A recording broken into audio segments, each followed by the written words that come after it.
Depot devoid.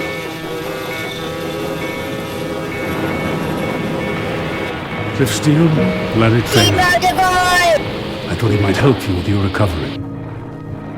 What's your story? I can't control this thing inside of me. It's Depot Divide! No, I'm the calm one. Ted is very calm this week, but not I me. am the stoned one. So what happened is this. I texted Ted on Friday and said we should do the first 2 episodes of Doom Patrol. And if you say no, I will just text you again tomorrow and it will be my birthday. And then you'll have to do it. So we watched Doom Patrol. At least he claims he watched Doom Patrol. I have Maybe. yet to see proof of this. We'll see if he's just going to fake his way through my birthday recording. It's easy enough to do. I mean, I am an idiot.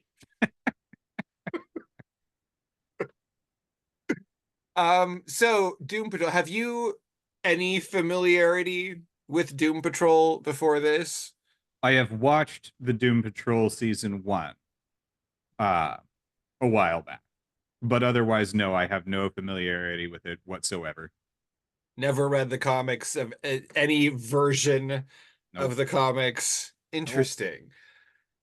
Did you did you enjoy that experience, like having not based it in any like love of the comics beforehand? Was it something that, to me it seemed like something that would be accessible and enjoyably weird, like even if you didn't know where it was coming from?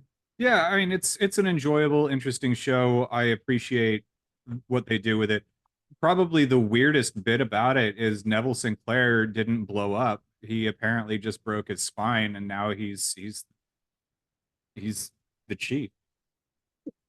This the Doom Patrol, interestingly, as a comic book about a group of misfits who are ostracized because of their nature and condition, who attempt to periodically save the world even though it rejects them, and are led by a man in a wheelchair, actually debuted 3 months before the X-Men, which has always been one of those interesting, what assumes there's a certain amount of coincidence involved. Also, there could be a certain amount of espionage involved. I don't know. Honestly, I love the Doom Patrol so much. I don't even care if they stole the whole thing and then put it out first. And even if the chief is actually a Nazi. He is certainly evil, if nothing else. Well, as the series goes, he is amoral, by any definition. Certainly evil from some perspectives. These attributes do not apply in the same way to Charles Xavier as they do to Niles Calder. The X-Men, I will say, I think is a better comic book right out of the gate. The X-Men does not take nearly as long to kind of define itself. It's not that it isn't clumsy in the beginning, but the X-Men, its mission is much clearer, and I think that it positions itself as as a vehicle for social commentary, and using mutants in a symbolic way, the way any good science fiction would be doing. Doom Patrol is a lot messier in its beginning, but it's still really wackadoo. The show is Grant Morrison's run on Doom Patrol in during the time that I was in high school, so it was really thriving, like around 1990, and that's where I came in. Back in the day, they had these like who's who in the DC universe kind of deals where you would buy like sometimes they would publish them as comics. These ones were that I was collecting were published as like 3-ring binder inserts that you could basically make your own kind of illustrated encyclopedia of what a loser you are. And I was super on board with that. And I discovered the Doom Patrol because of the entry for the Brotherhood of Dada, which was a villain that dominated like a 3-issue story arc of Grant Morrison's Doom Patrol, led by the character who will be the narrator of this TV show, Mr. Nobody. And so my first introduction to the Doom Patrol was reading about the Brotherhood of Dada and Mr. Nobody, and how he was like a person who had been sealed into this sensory deprivation chamber until he became an abstract man.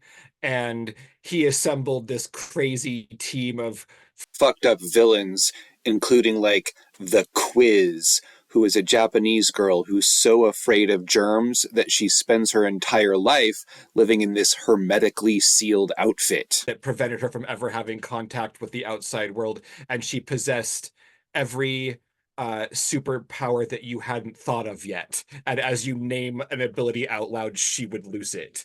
I was like, what the fuck is this? I need to read this. And the Bunker Hill Book Exchange had all of those issues. And that's how I started the Doom Patrol.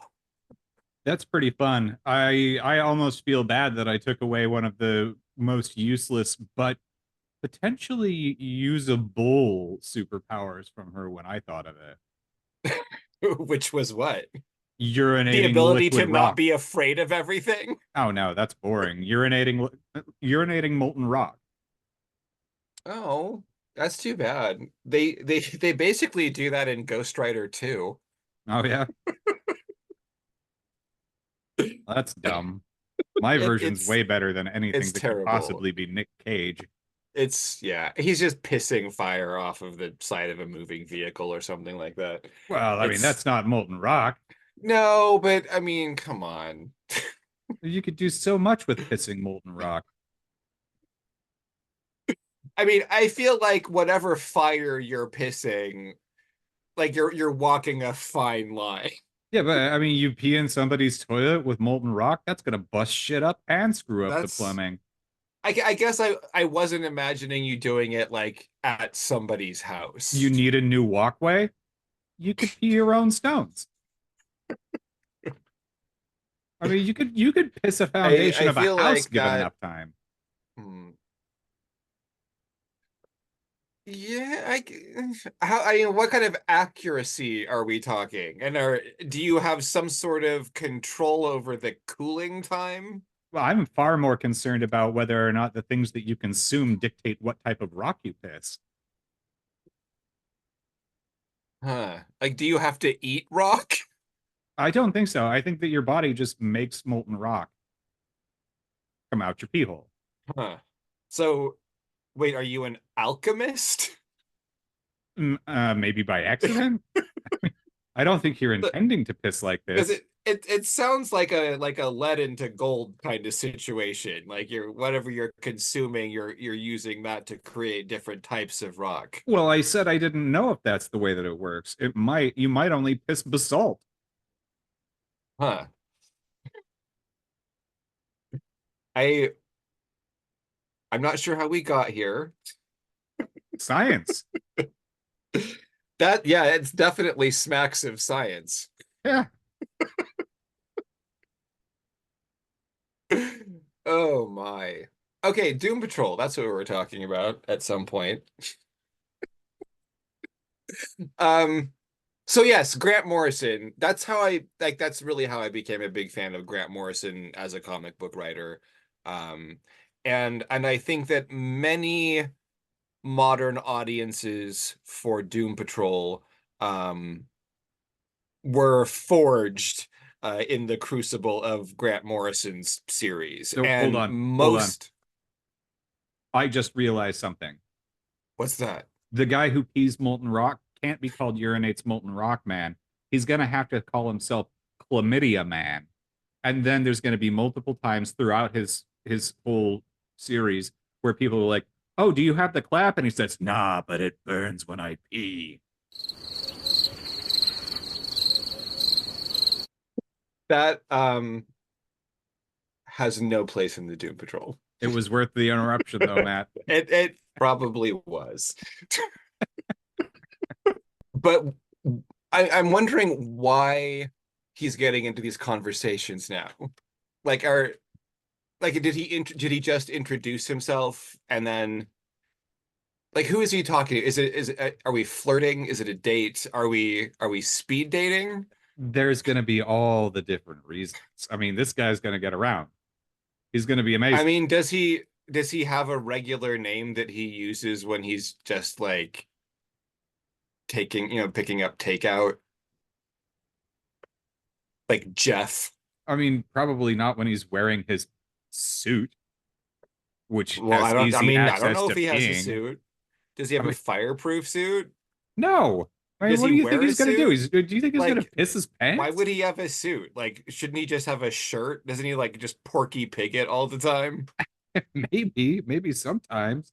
There's probably going to be installments of his comic book where he doesn't have pants for a while because it needs to be able to be Is he- peeing. Is he less likely to dribble in his pants a little bit than a typical person? He's probably very careful. Gotta make sure you shake it all he out. never forgets a couple of shakes. Nope. It's not a two shake deal. We gotta go a little further here. Does he only piss molten rock? Like, Yes. Every time. I mean, that seems like he must be really dehydrated. I mean, this is a superpower, Matt. Well, I mean, some superpowers you can turn on and off, Ted. Yeah, but I mean, this guy needs to be intaking fluid in order to express molten rock. Science. I'm not sure that necessarily tracks. Maybe he just needs to take in rock.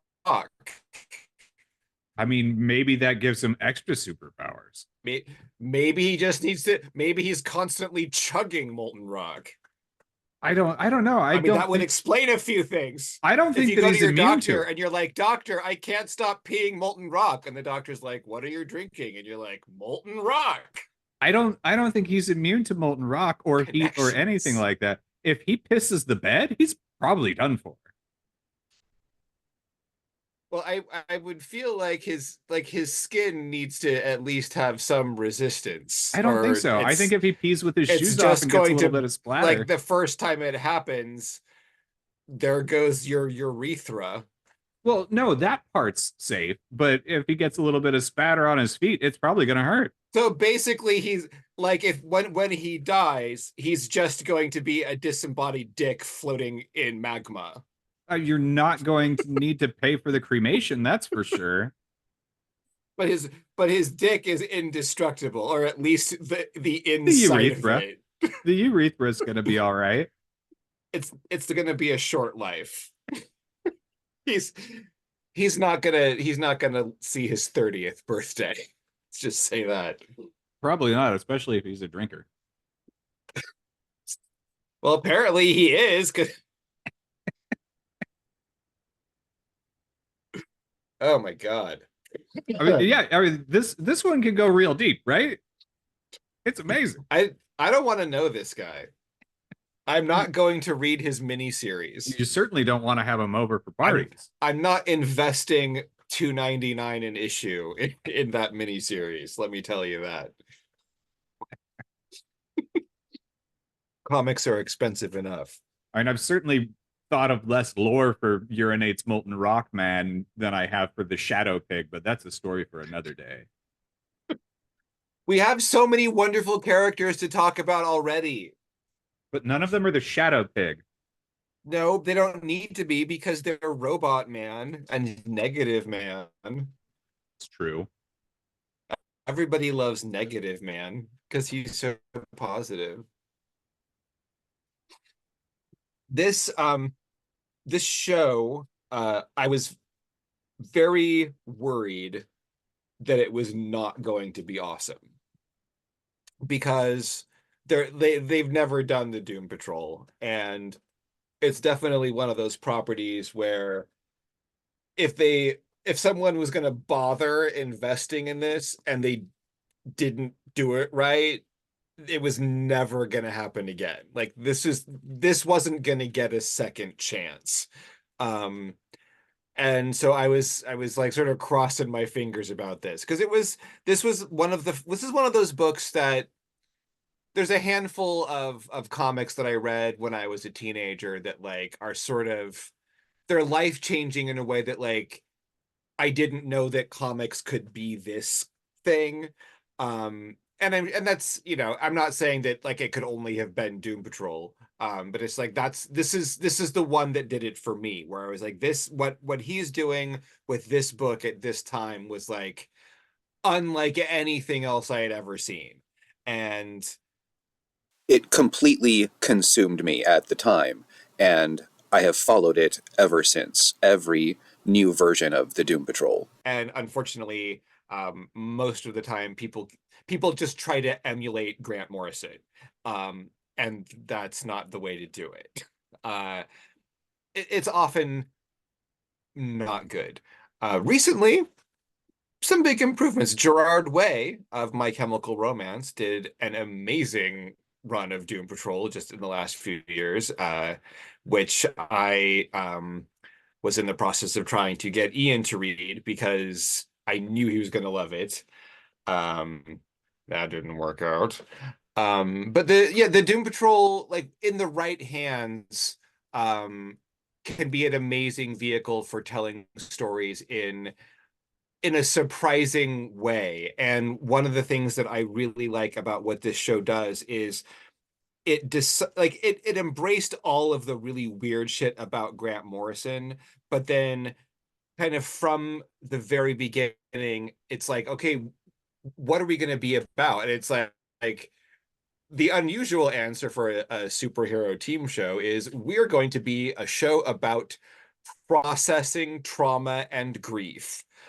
But that is what this whole show is for all 4 seasons, and it is amazing.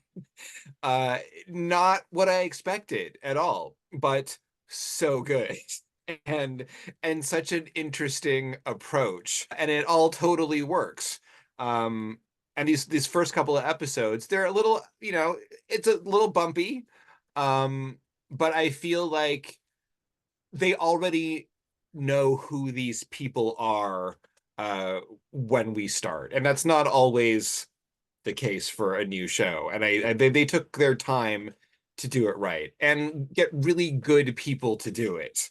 Yeah, quite frankly, I was really concerned going into it that they had Brendan Fraser of The Mummy in here. As I have not been a fan of his career, and he's supposed to be playing a robot who's struggling and dealing with like figuring all this shit out. And then I remembered El Peso es viejo y mojoso, ¿Dónde estás el baño? I was like, oh wait, yeah, he was basically a robot struck into a new world in Encino Man, which did have Polly the Shore and Sam Gamgee. But I mean, it was funny. It was a funny role. He did work that out. It the more I thought about it, it did actually make sense that he could fit in that role. The staple characters of the Doom Patrol TV series are Cliff Steele, the Robot Man, who has been in the comics. He is like sort of the one constant member. Rita Farr, Often been a recurring member of the Doom Patrol. Larry Trainer as the Negative Man, and Crazy Jane. And that's our main 4 that we get in this first episode. Crazy Jane is the newest one. She's from the Grant Morrison run. The other 3 are all there from the first issue when they first appeared in My Greatest Adventure in 1963. We had Cliff Steele and Rita Farr and Larry Trainer. They've always been there. And these are our main characters who are the victims of their powers or their situation. Well, I don't want to. I don't know how much you want to get into here. They're really victims of Niles Calder. Like Niles Calder has engineered a series of horrifying accidents that have turned these people into super powered freaks for his own reasons, which we'll get into later in the series. But they don't know that at this point. They're all just kind of stagnating. They are all more or less immortal for different reasons. And Larry Trainer is a radioactive meat sack with an energy being living inside of him. Cliff is just a human brain inside a tin can. Rita is an actress from the 40s who has no ability to control whether or not she turns into a blob monster. And Jane has 64 personalities, all of which have different superpowers and varying degrees of controllability. They're not in great shape. And And all none of them them want any of this. no, this is not what anybody wanted. And most of them were kind of fucking miserable before any of this happened, and this is not making it better. Rita was a bitch. She was a soulless Hollywood actress in the 40s and 50s. She was becoming a terrible person. And then she got turned into this, and she's just been living in Niles's mansion for the last 60 years. Larry was a test pilot who got in an accident and became the host of this energy being. He can't touch another human being. He has not experienced physical touch since the 60s. Not a great life for him. The only time he can take the bandages off is when he is in his like lead-lined bedroom. Cliff was a womanizing piece of shit race car driver, super full of himself, did not appreciate his wife or his daughter, He played and that got role into a real well. horrifying accident and killed them both, or so he believes. And now he's just a brain in a body built by Niles. You Good can't even times. fuck anymore.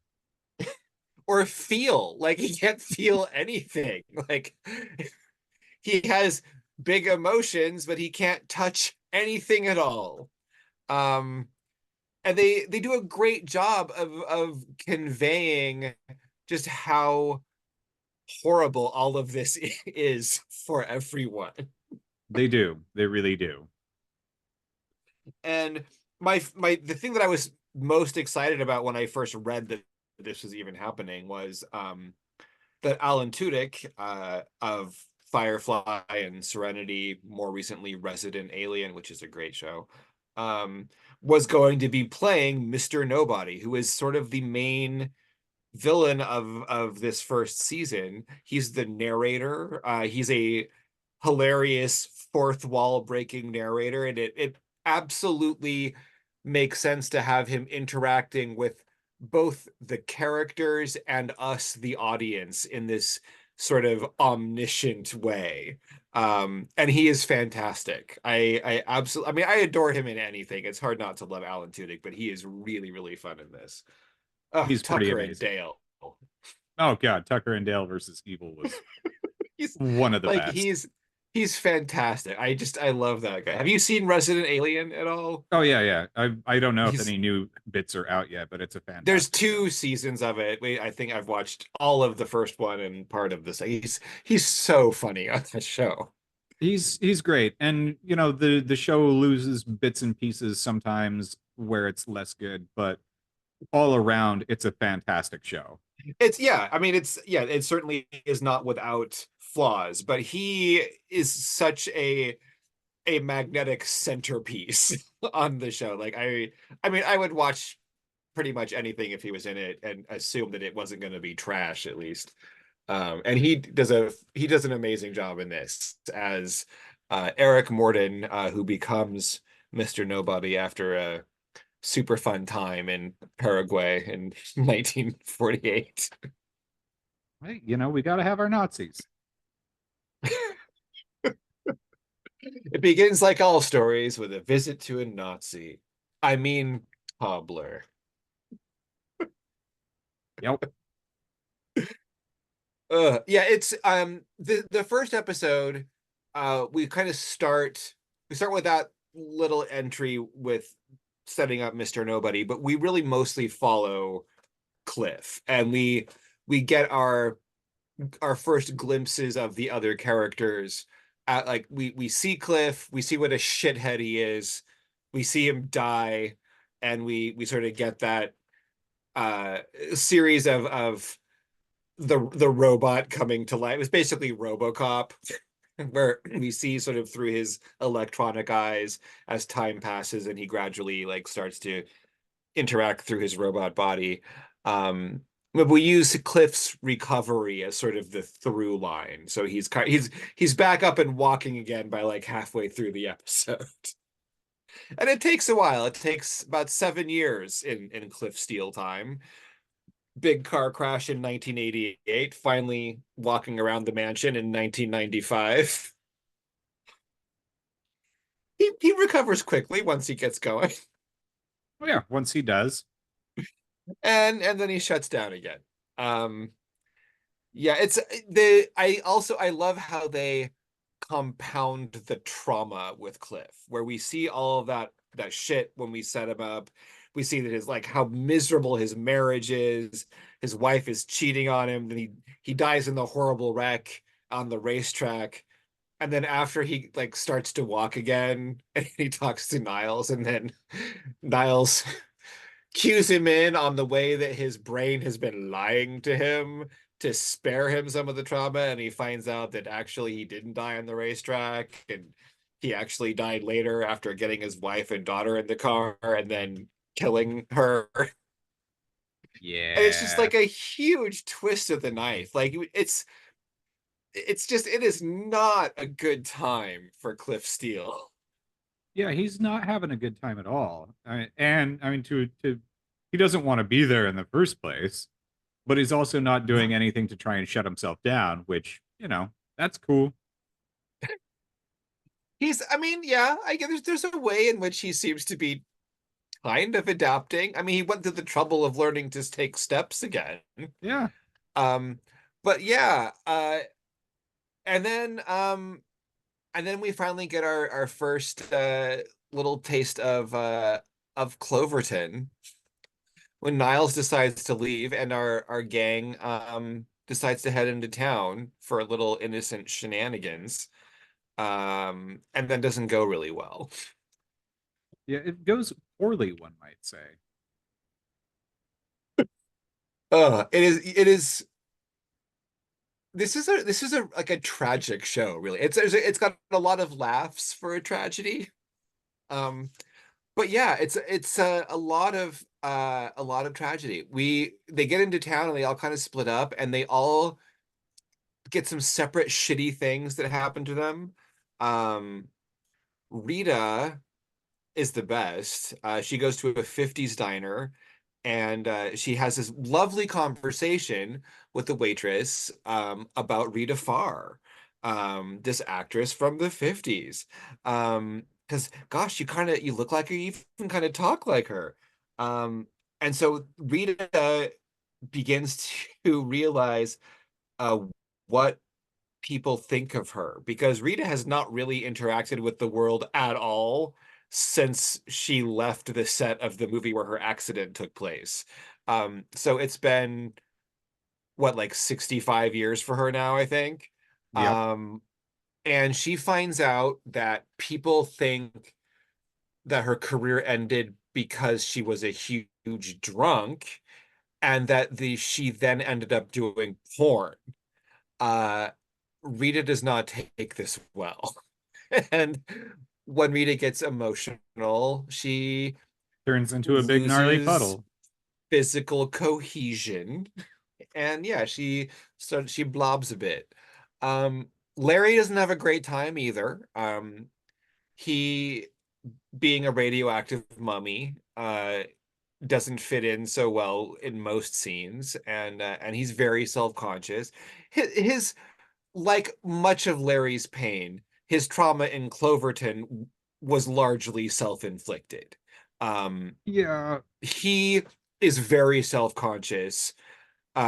He was secretly gay in the 60s and has also never really interacted with the world since then.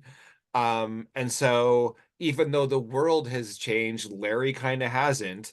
And so he's just out there feeling stared at and judged. And now that he's a radioactive mummy, he's probably being stared at a little more than he was before. And not to be uh too silly about the situation, uh, Larry was a fairly attractive man, and then he's now not, and he's having to cover himself up, which gets stares anyway. Nobody can Yes. see what he looks at, or what he looks like. And yeah, I know that this is a ridiculous analogy here, but one of the most funny things for me about COVID times and having to mask up is nobody could see my moneymaker. Nobody could see how goddamn pretty I am anymore. And they just look at me like you're just some other masked motherfucker, and nobody gets to see the pretty thing that is my sexy face.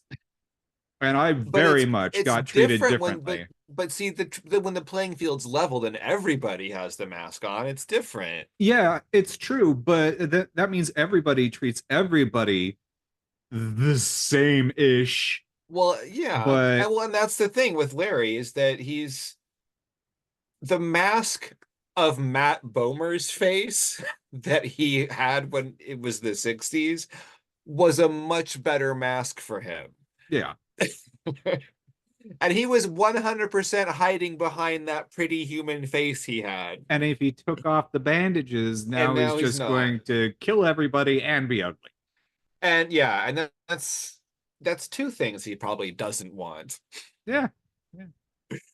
And oh, I mean, if I don't remember how much of this gets explored in season one, but like I mean, they really get into some deep shit with Larry and his both external and internal trauma about his gayness. But yeah, this is our first sort of we're starting to see who Larry is and like the shit that he has carried with him all of this time. Yeah. And then while this is going on, we have some nice moments with Cliff and Jane, which is one of our central relationships of the show is Cliff and Jane. And we're just sort of starting to explore that a little bit. And there's some good stuff there too. She's trying to reach out to him and help him like reconnect with the memory of his daughter, which is like really forthcoming for Jane. Like that's a pretty active role for her to take. And it's really sweet watching them interact. She like her trying to get him high with her joint that she shouldn't be smoking in public. It's very cute. And I love it because nothing bad happens and nothing goes wrong. Yeah, not that. But yeah, so Rita turns into a giant blob and runs amok. That's basically the gist of what happens. I'd say she rolls him. She rolls, oozes a bit, occasionally lurches amok. She's not having a great time.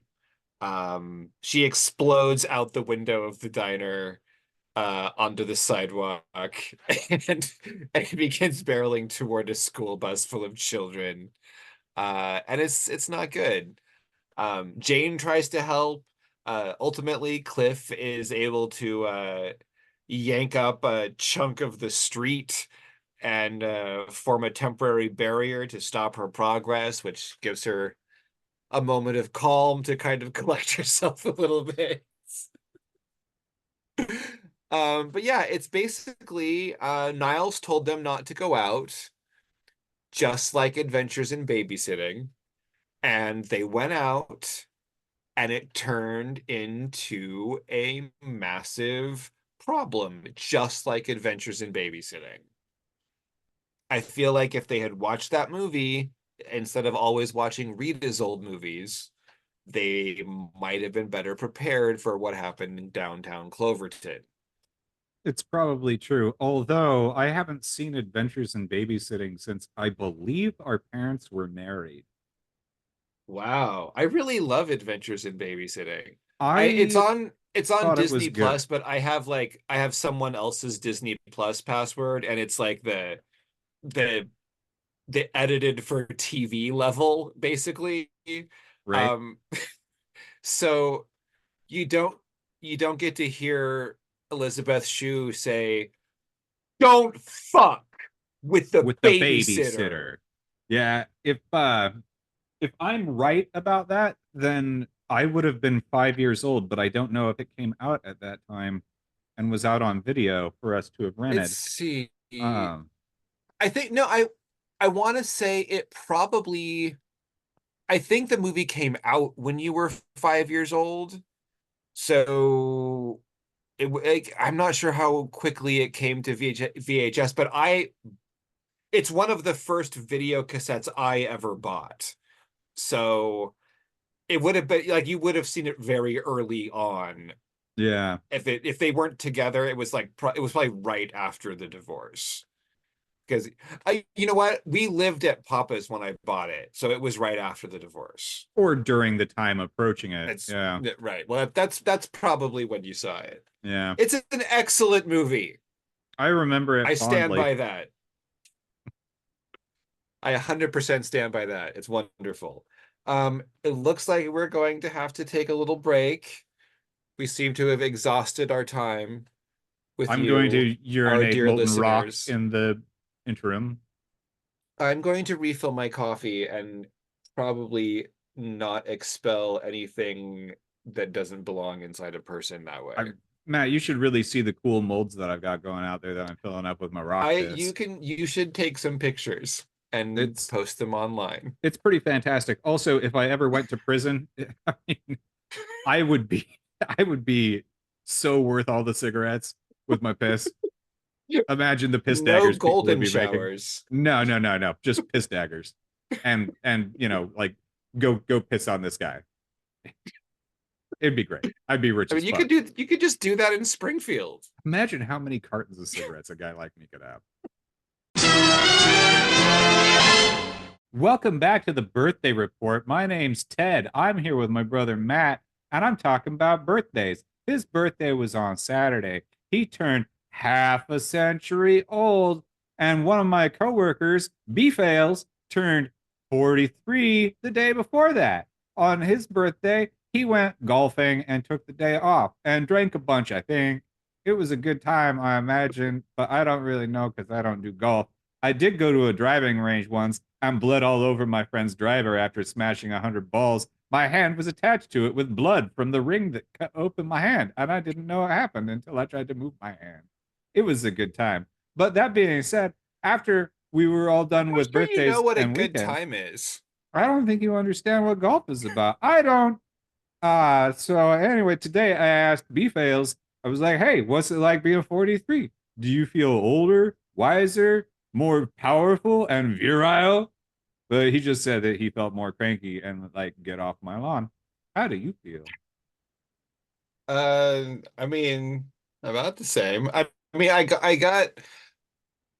got some good news, which the proposal that I submitted to the art center was approved. So now my show will be opening on September 3rd, 2027. So I have That's another 3 birthday of years and somebody I change. know. It's almost Bill's birthday. His is on the 5th. And so I said, hey, Bill, I probably won't have time to plan you a big party for your 73rd birthday. And he said, okay. So I guess I'm covered. September 3rd is the birthday of somebody that I worked with for a decade, maybe a little bit more. His name was Tim. What a terrible name. I know. What a jerk. You're What not a gonna get any stupid art. birthday to have. Yeah, I bought a truck from God. him once too, and that truck sucked ass.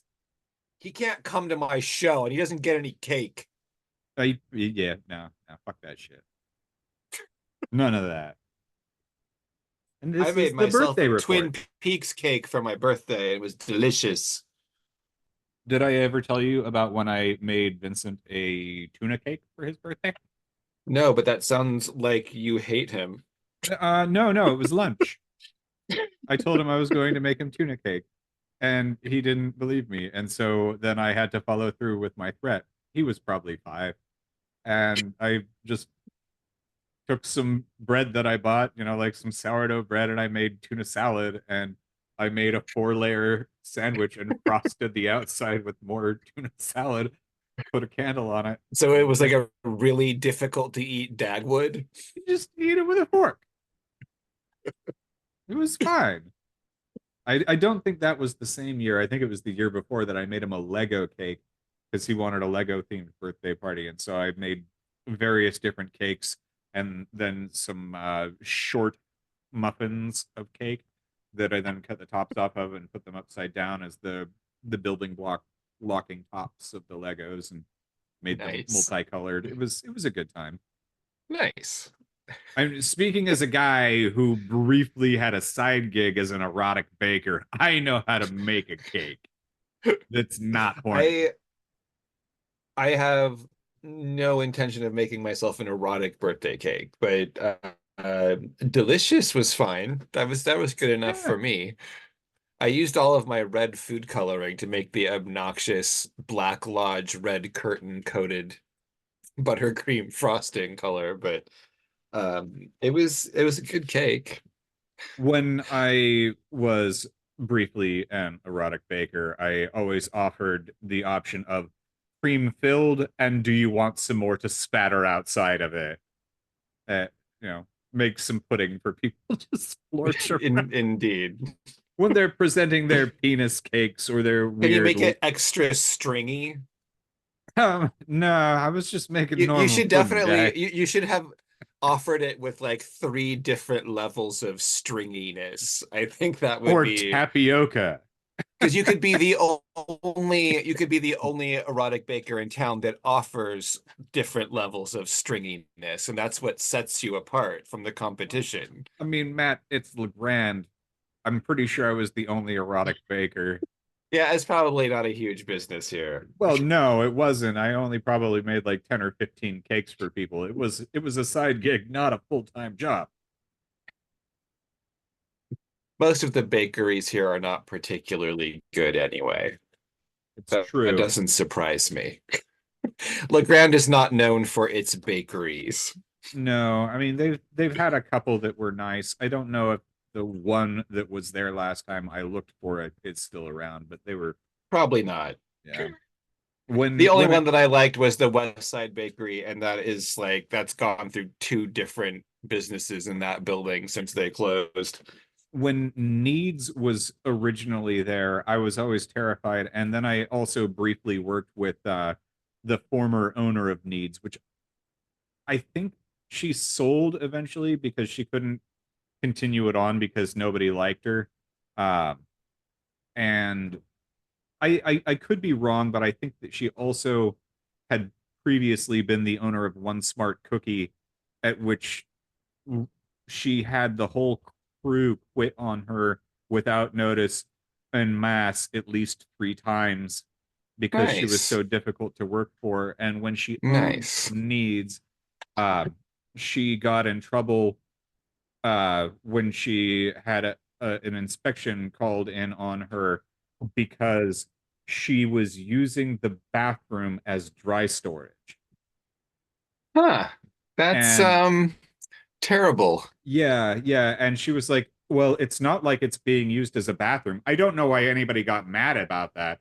It's not like the toilet was being used. I didn't let anybody use the toilet there because I'm paying them to work when they're there, and they don't need to use the toilet when they're at work. I don't. I'm not going to do that. So why should they? They're there to work. I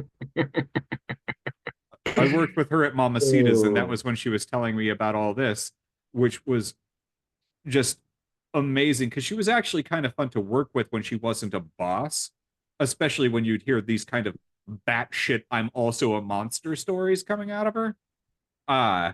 And she was talking to me one day about like how she just doesn't understand why so many people are so uptight about things. And she was out on a date with some guy that she thought was too uptight, and she's talking to him. She's like, "And when was the last time you even had both of your feet off the ground?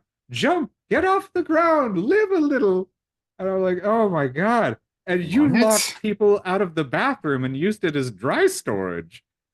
How can you be so crazy? Does she think she's in an 80s movie? Does she think she's like a manic pixie dream girl? Probably. I mean, anybody who's going to use the Is she bathroom as played dry by storage is Jennifer nuts. Aniston? You know what? Just ask Bill who the owner of Needs used to be. He probably knows. He probably does. If she's not dead, he could He probably be knows like, everyone "Here, else. hell, you might have met her." Ugh. Yeah, I've actually heard stories about Needs. I Yeah. would never go there. I know in its latter iteration, it was safer and it was still only decent. But, you know. I can bake just fine myself. I'd rather just do it at home. It's Legrand. If you care about baking and you know how to do it, it's much better than doing Yeah, the other. I'm pretty sure that my cake was better than I would have gotten anywhere in town, unless I was Yes. maybe like paying out the ass for a wedding cake, and even then, Yeah. mine was what I wanted, and I was quite happy with it, and I've frozen about half of it so I can thaw it out later and eat it then, There you go. because it was 8 layers, and that's a lot of cake, and I don't need to eat all of that right now. That's There's a no reasonable way approach. that it will still be delicious by the time I finish it if I just keep going. So where were we? Oh, right, we were wrecking Cloverton. Yes, and it was a good time. Yeah, so basically these first couple episodes, this first episode I loved. It was crazy, and it gave me a lot of character depth. And then this big event, we get some pretty decent action, but it's also like it's sort of intimate in a way, because it's like it's Rita's trauma that has manifested as this destructive force. And they manage to help her. They save the people, but mostly it's about helping Rita and getting her safely back home. Yeah. Where Niles comes back and completely freaks out on them. And there's clearly something going on. It's not just that he didn't think they were ready and something bad happened. Niles clearly knows something that they don't. Niles knows that now his enemies are going to know what's going on here, and that their exposure in the town has clearly brought some sort of doom down upon them. Niles is ready to pick up and go, and there's some infighting.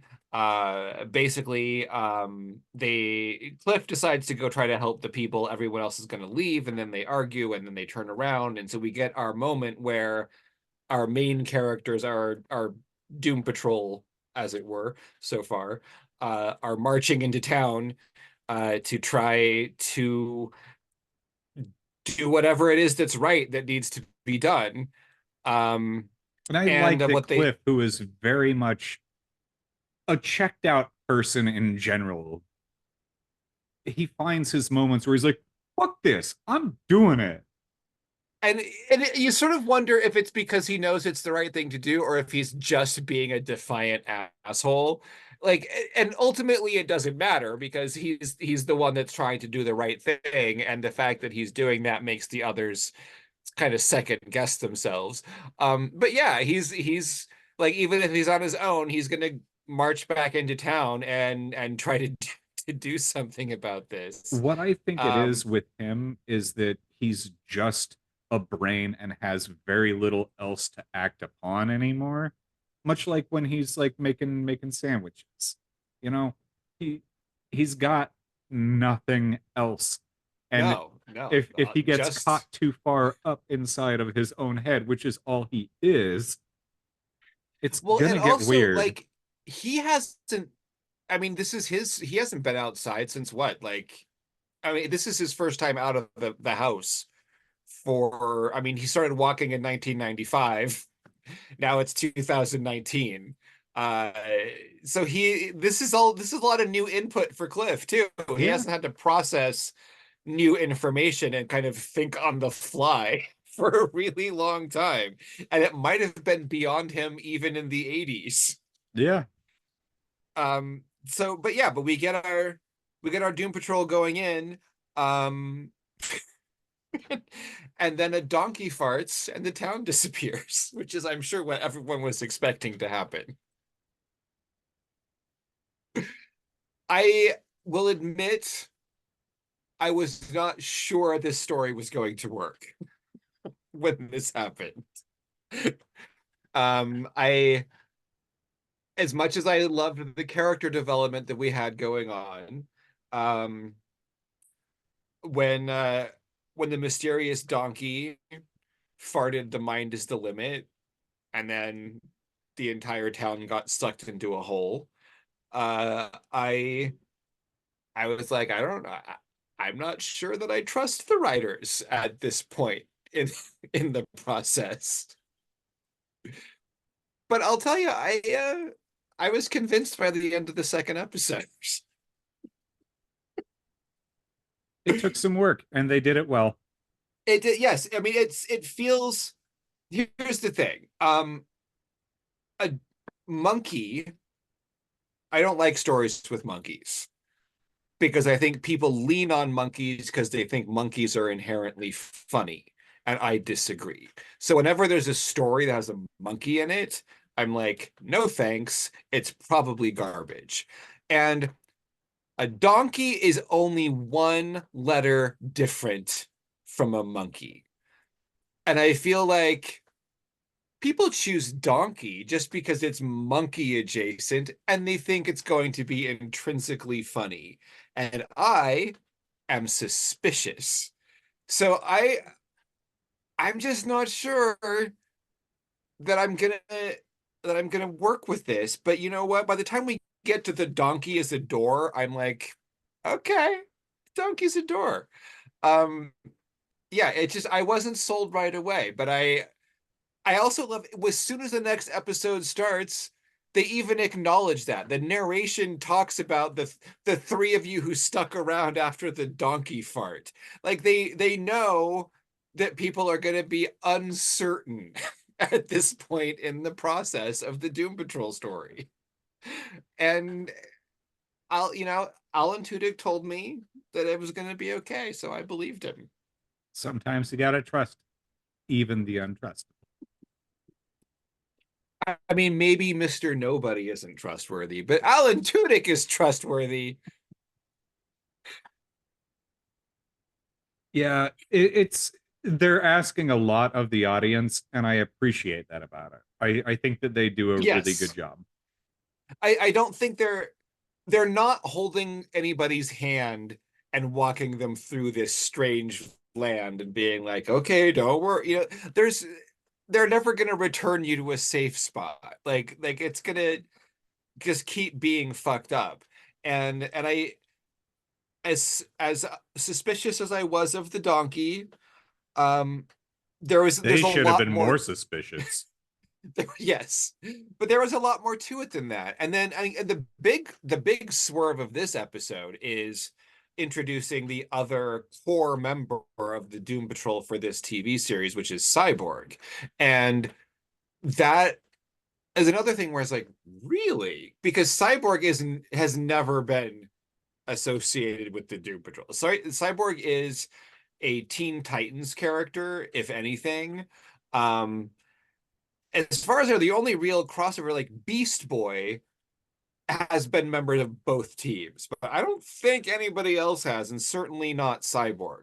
So that was kind of weird. And I was like, don't we already have kind of like, what are we going to have? What is Cyborg going to bring to the table that we don't already have in Cliff? You know, like I was just not really sure what this was going to be. I didn't feel good about it.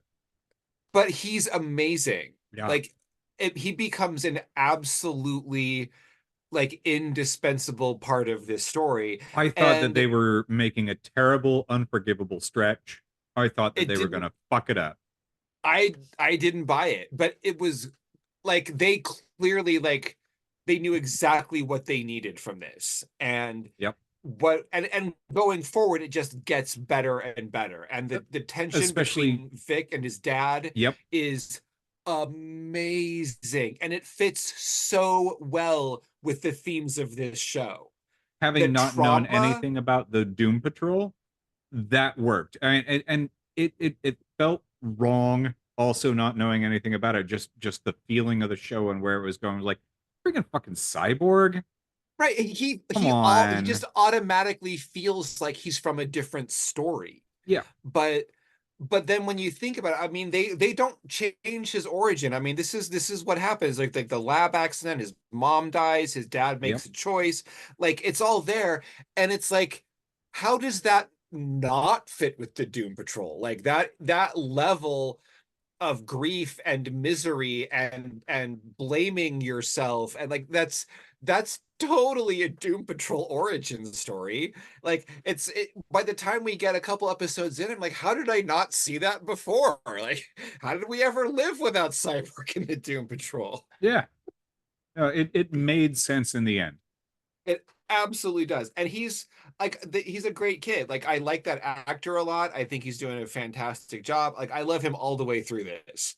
And like I was very surprised by how immediately they showed why he belongs here. And like I never question it again. You know, there would be one other good question about it though. What's that? Does he urinate molten rock? I think you'll have to ask Star Labs about that. Silas probably knows. Yeah, they've got all the answers up there. Yeah, so they give like a backstory relationship between Niles and Silas Stone, which totally makes sense. They're both kind of involved in the same types of research, but obviously Niles is way more fringy and Silas is like Star Lab stuff. But yeah, I mean, it totally makes sense. And we get in this episode we get a lot more they're doling out little bits of these characters' histories, and with Larry we get a little bit more of a sense of the adversarial relationship that he has with the energy being inside of him, which we're not even calling the negative spirit yet, I don't think. But yeah, they don't really get along. There's a great sequence where Larry is trying to get away just to like stop exposing people to his dangerousness, and the negative spirit will not let him leave town. And there's no communication between them, and it's just Larry's frustration with it's controlling his actions by leaving his body and making him inert. But they can't talk to each other, and they don't appear to be trying to. And you have no idea how long, like, has Larry ever actually tried to communicate with it before? Doesn't feel like it. And no, and then we'll get a little, he finally tries at the end of the episode. So, and it feels like maybe this is literally the first time. Like maybe he's been living years. with this, yeah, since the fucking 60s, and he has never even 60 years. 60, yeah, has never even tried to communicate with it, which is like the way these people are stagnating is amazing. Like they have let their traumas completely derail them. And this show is the story of them finally starting to not do that. They've got something else injected into the situation that allows them to get out of the stagnation that they have been thrust into. Well, and weirdly, the thing that happens that does this is that Niles disappears. Yep. So Niles gets sucked into the hole when the town disappears. Niles, and then followed by Jane, and then the hole closed up, and the rest of the characters are left behind. And so the thing that changes is that Niles is gone, and even though they all kind of hate him for different reasons, but they depend on him, and so his disappearance catalyzes them into some sort of action, even though they'd have no idea how to go about taking action. Cyborg comes to town because he sees on the news what happened in Cloverton, and he's there to see the donkey barf up Jane. And so we know there seems to be a connection between the hole and the donkey. And he's remarkably accepting of this. And yeah, at the point where the donkey puked up Jane, I'm like, huh, okay, maybe. I don't know why that made me feel better, but it did. I mostly just like watching the eyeball peeking into the donkey hole. Yeah, there's a yes. So we Cyborg scans the donkey and determines that its throat is a keyhole. So the donkey is a door. And since It would seem that since Larry and Cyborg are both too big to fit into the donkey's mouth, the only solution is to have Rita blob into a garbage bag so she can be poured through a funnel into the donkey's throat, so she can see inside. And it's kind of gross. She's not a big fan. Turns out that you don't actually have to be in liquid form to go through the keyhole that is the donkey, because they're trying to kind of hold her and just let her like dribble her eyeball down the throat, but she starts to slip and ooze in, and as they're struggling to grab her and hold her back, they're all sucked in to the donkey. Because I guess it turns out that a donkey that is a door is different from a regular donkey. So Just a little. So people can fit down it. I guess that's just a thing about door donkeys that we didn't know before. We just haven't played with And enough so they donkey fall games. into the donkey. And inside the donkey is another place. I don't think that's true of all donkeys, but I don't have scanning equipment. I'm also not going to dump myself down a donkey's throat. So No, I mean, I don't have scanning equipment, and I'm not going to just pry open the mouth of any donkey I see and look down its throat just in case. But I'm going to guess that this is an unusual donkey, and has a place inside. Yeah, so basically it turns out Mr. Nobody, we don't know what his plan is at this point. But he is orchestrating this entire series of events. He was clearly intending to kidnap Niles. And what's happening now is he is putting our main characters through a series of unpleasant trials. And all of this is to the effect of keeping them off of his ass and out of his business. I see what you did right there. but he wants them in his ass, actually. Did it again. So yeah, he puts Rita back in a movie star situation. He puts Larry back in a pilot situation. He puts Vic back in the explosion situation. And he's narrating all of their worst secrets and essentially threatens to put it all out there and make all of their lives somehow even worse than they already are unless they stop looking for Niles Calder. And then the donkey barfs. And everybody comes out. And then Silas shows up, which is creepy because he shouldn't have known to be there. And so that's another, like, we're starting to see that there's something up with Silas.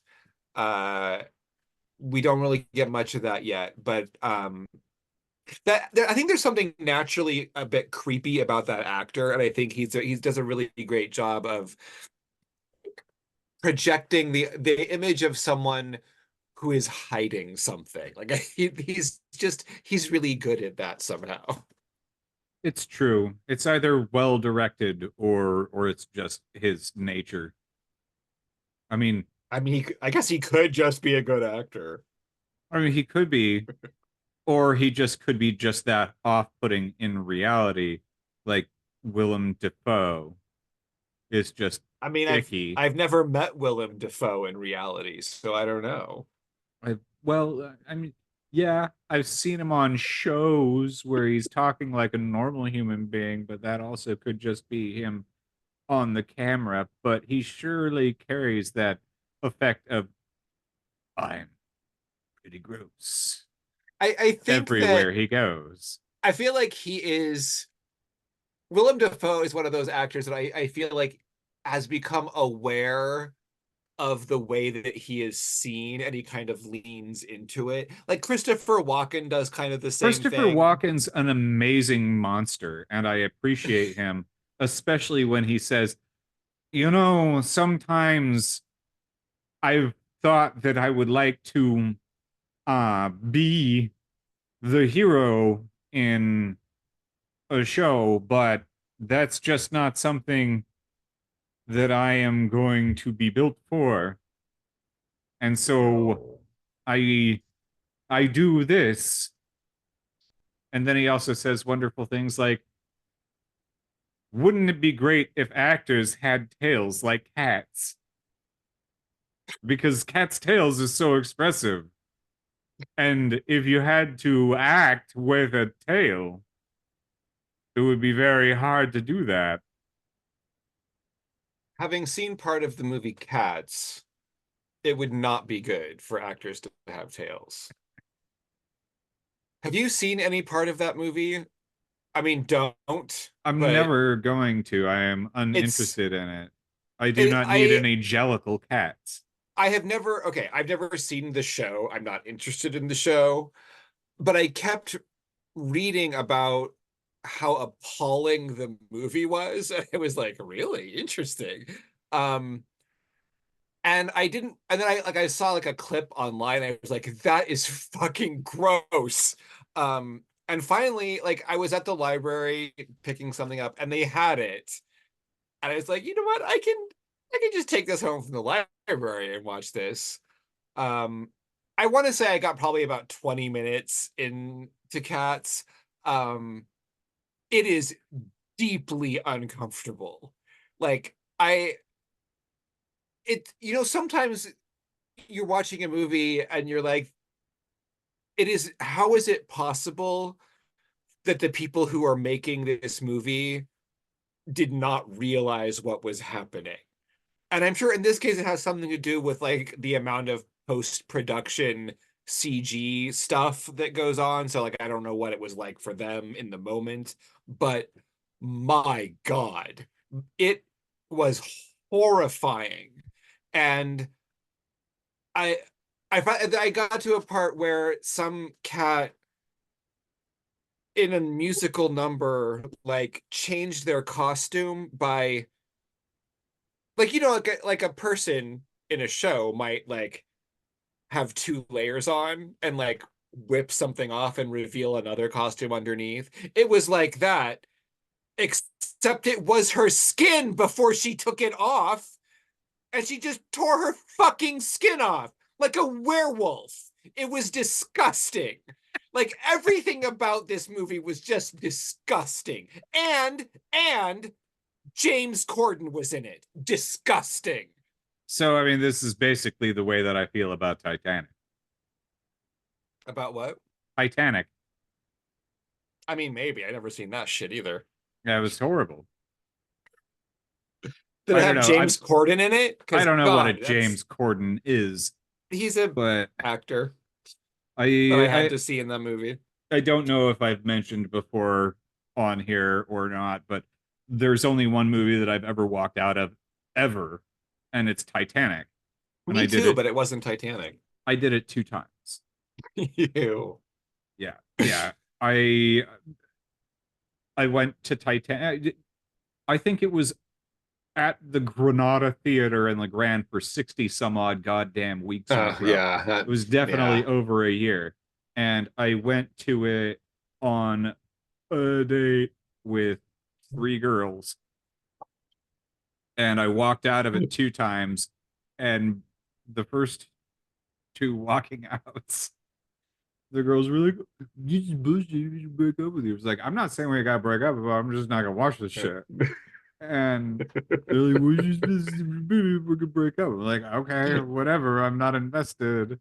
And then I watched it all the way through the 3rd time. I guess I must have liked that girl a little bit more than the other. Ugh, really? Clearly. I didn't think that the story was going to end with you actually watching the whole thing. I finished now I'm just grossed out all over again. Oh, no, Matt.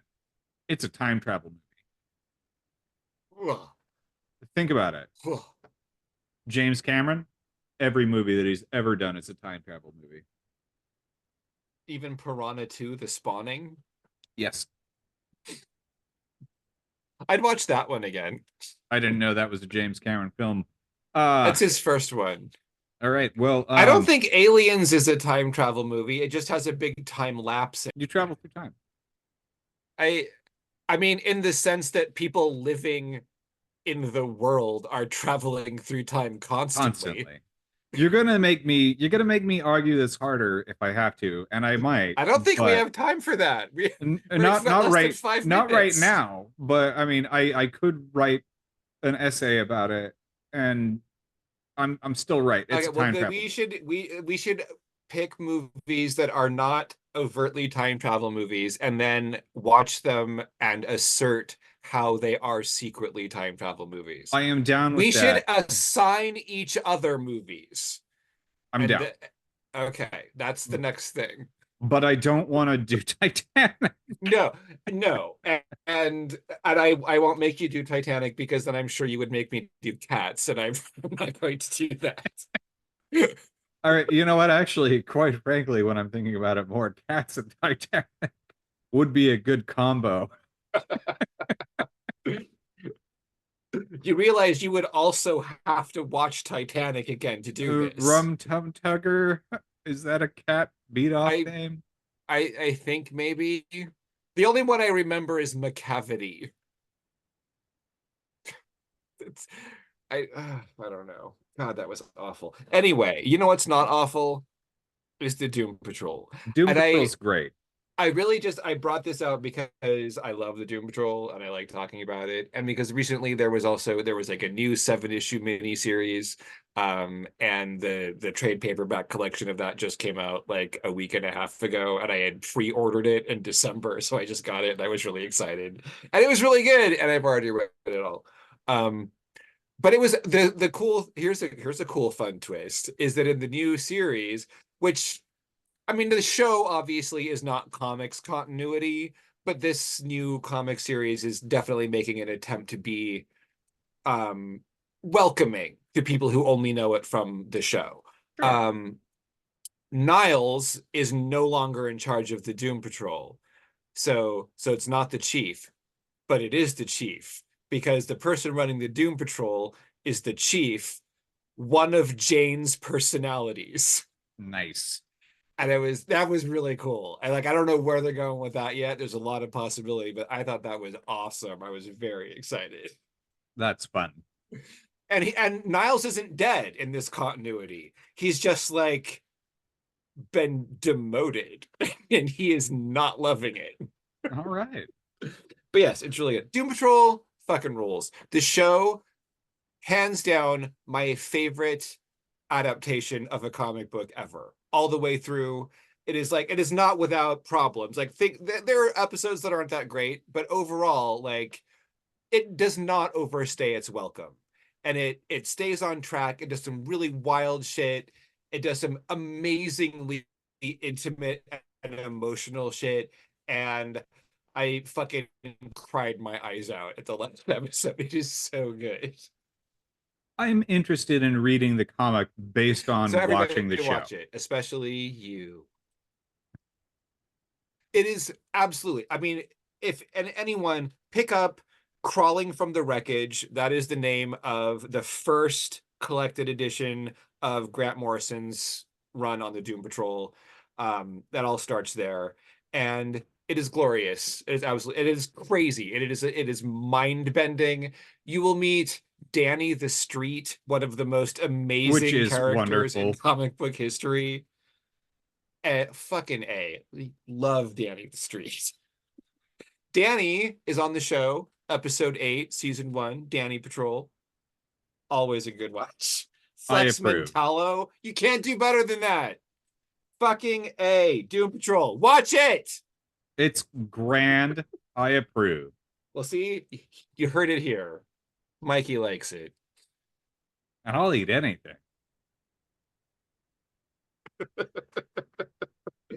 Wow. Even if I don't want it. Right here. And then barf it up like a donkey. Maybe a little bit. Love you, Matt. Okay, I guess we're out of time, huh? We are. So I love you, Ted. Thanks for watching Doom Patrol with me. Absolutely. We'll watch something else the next time. And it will be a time travel new movie no matter what. Titanic. Oh God, I don't want to watch Titanic. Depot Devoid is hosted by Matt Fagan and Ted Fagan. Depot Devoid is not hosted by Ian Fagan because he died and we miss him. Find us at Depot Devoid Podcast on YouTube, Facebook, Instagram, and all your favorite podcast platforms. Or reach us at depotdevoidpodcast@gmail.com.